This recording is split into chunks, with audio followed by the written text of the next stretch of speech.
He was about to eat dessert, but spotted police outside the window. He quickly scanned the room. Only an old couple and 2 kids at the bar. He instantly realized the cops were coming for him, so he calmly left some cash, then placed both hands on the table. Right after that, 2 officers stormed in. Jack could have taken them down easily, but he chose to quietly surrender, not out of fear. He just needed time to assess the situation. Back at the station, Officer Rosie tried to register him, but Jack stayed silent. Instead, he studied the surroundings carefully. This annoyed the overweight police chief, who threatened to make him suffer. Luckily, a black detective stepped in, someone who seemed more reasonable. In a private room, the detective explained a murder case. A man was shot in the back of the head, twice with 9mm, close range. The killer took the casings, then beat the body brutally. Afterwards, covered the corpse with cardboard. And this morning, a witness saw Jack near the crime scene. After a long silence, Jack finally spoke. Didn't kill anyone, at least not recently. Then he broke down the crime. He believed 3 people were involved. One was a skilled shooter. He used a silencer and took the casings. Second was a twisted psycho. Only such a person beats a corpse. The third was a panicked coward, who sloppily tried to cover the body, too nervous to notice the feet were exposed. The detective agreed with the theory, but still questioned Jack's presence at the scene. Jack claimed he just arrived by bus. He came to honor a blind blues musician. I like music, he said, but during the search, he only had a toothbrush, a war medal and $200. That story sounded ridiculous, so without an alibi, he was locked up anyway.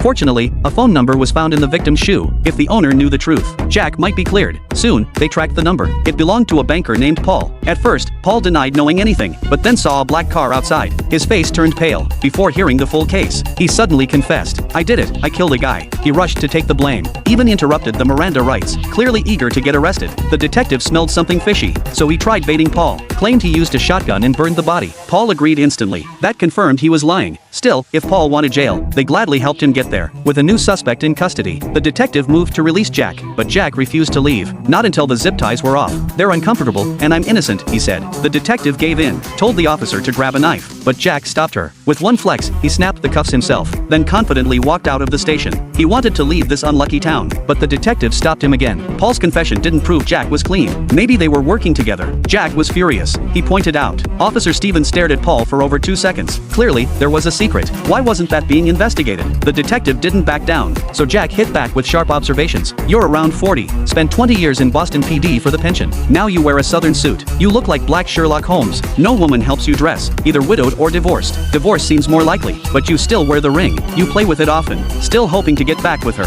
Her name's Sharon. Judging by the look on his face, Jack was mostly right. Now the detective was intrigued. He called in Stephen and questioned him. Turns out, Paul and Stephen were cousins. Last night, they had a family party, danced and drank until 2 a.m. So Paul had no time to commit the murder. No one knew why he confessed, but he was definitely hiding something. To force him to talk, the detective came up with a trick. Maybe a week in jail will help. Before Jack could respond, he was cuffed again and sent to county jail with Paul.